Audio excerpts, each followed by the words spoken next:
Hi, welcome back to Battle of the Streams. Here I am again, bringing you the reviews of all your favorite streaming service movies. Hell yeah! This week is the most recent movie in the string of A Quiet Place ripoffs, The Silence. Shh. So, the movie is about a family who decides to travel north away from big cities after a bunch of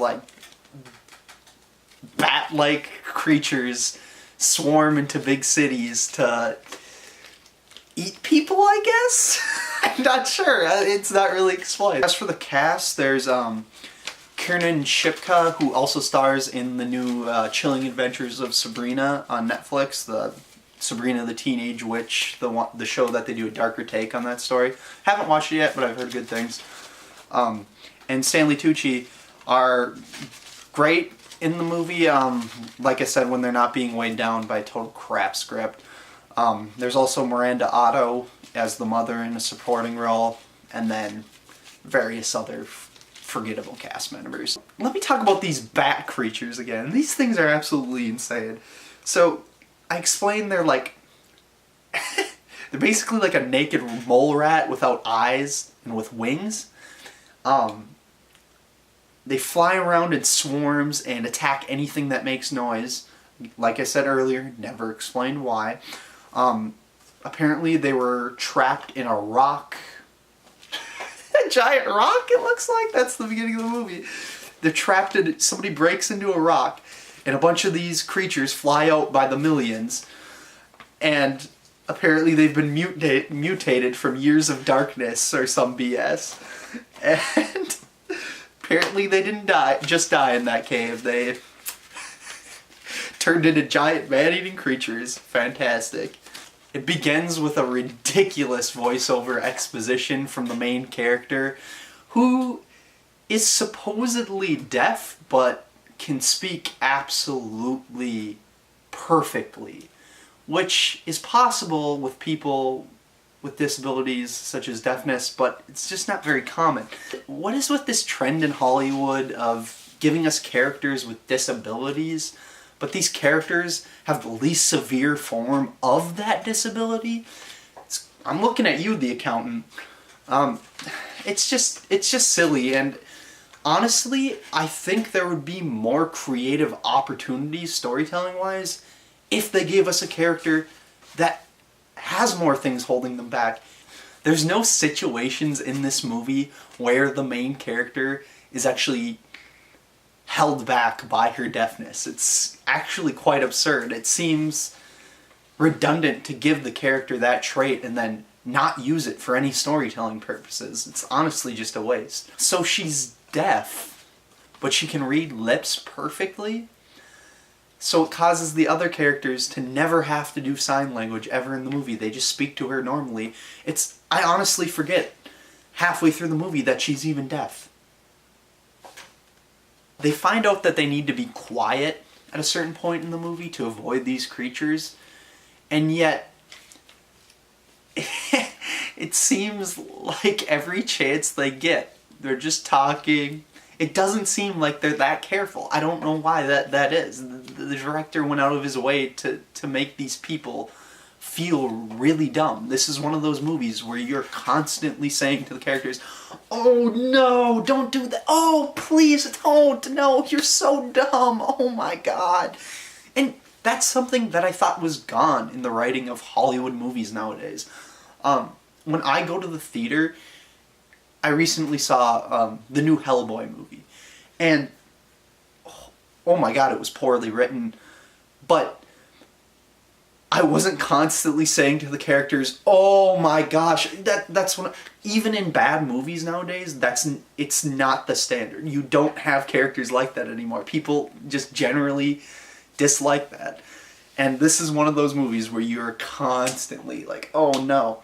But on the flip side of that to me makes it really harken back to some old, crappy B-horror movies that I really like. And on that level, I think this movie really succeeds.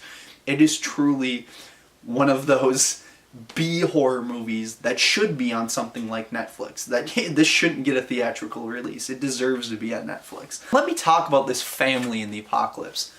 They never seem to be concerned about anything. Even once one of their party dies eventually in the movie, kind of a spoiler, not really, whatever. You knew somebody was going to die. It was a horror movie, please. They don't seem affected by that certain character's death. It honestly, it's perplexing. All these effing characters have to do is stay inside. Even if they make noise inside, these bats aren't going to get through their frickin' walls. Why, at every turn, does it seem like this family's like, oh, let's go outside. Oh, we need to get here. No, just stay where you are. Just stay inside.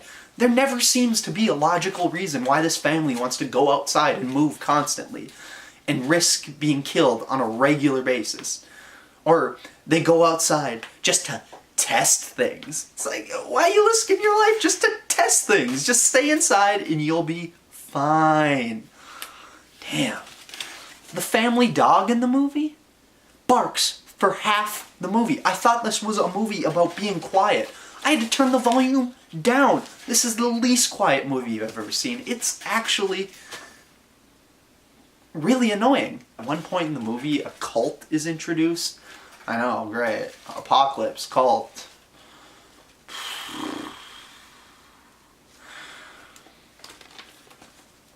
Why is there a cult formed in 2 days after the apocalypse? It couldn't have been more than 2 days before this thing started, and there's already a religious cult devoted to being quiet.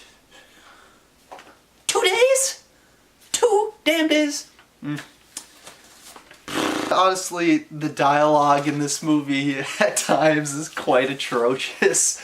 There's a scene towards the beginning of the movie where the father, is Stanley Tucci, is talking to his best friend, and Stanley Tucci doesn't seem like he has any problem. He doesn't seem mad or bothered in the scene at all. But his friend just randomly spits out the masterfully written line. You want a drink? You look like you need a drink. Let's have a drink. Great dialogue. At least the first half of the movie moves at quite a fast pace, so I was able to get through it. And then the second half of the movie comes, and I gotta say, I was not expecting what comes for the second half of this movie. Not saying it's good, but it did surprise me. And the end of the movie? Huh? Do you want to guess? No? Okay. Well, it's a voiceover exposition. Yay! Just like the beginning. Voiceovers, voiceovers, yeah! No. Why can't we reveal information through dialogue, through the story? Not through lazy exposition that's like, oh crap, we forgot to tell the audience this. Let's just do a little voiceover at the beginning and end of the movie so we can give them the information that we forgot to put in the dialogue. Write a script. Spend your time on the script. Look at these things. Send it to other people. Get it checked. Edit. Work hard, please. So once again, this was Battle of the Streams with Matt. I'm signing off. I'm gonna give the silence